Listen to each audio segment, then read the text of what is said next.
السلام علیکم ورحمۃ اللہ وبرکاتہ۔ یہ ہمارے ایک بھائی کی جانب سے ایک سوال کیا گیا ہے۔ ظہر، عصر، مغرب، عشاء جان بوجھ کر بغیر کسی عذر کے نمازوں کو جمع کیا جا سکتا ہے؟ بھائی، نبی صلی اللہ علیہ وسلم نے یہ ایک جواز فراہم کیا ہے، کیونکہ حدیث کے جو آخری جملے ہیں وہ اس بات پر دلالت کر رہے ہیں کہ نہ اس دن بارش تھی، نہ اس دن خوف تھا، اور نہ ہی سفر تھا۔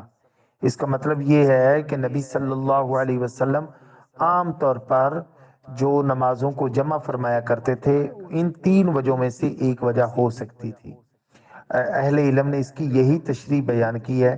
بہتر یہی ہے کہ نماز کو اپنے وقت پر ادا کریں، جیسا کہ قرآن کا حکم ہے، ان الصلاۃ کانت علی المؤمنین کتابا موقوتا۔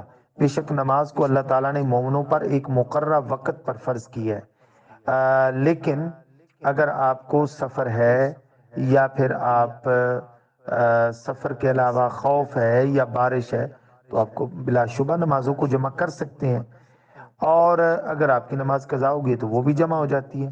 دیکھیں، بچنا چاہیے ان چیزوں سے، لیکن اگر پھر بھی کوئی شخص کر لیتا ہے تو وہ گنہگار نہیں ہے، لیکن پھر بھی اس کا معمول بنانا درست اور جائز اور روا نہیں ہے۔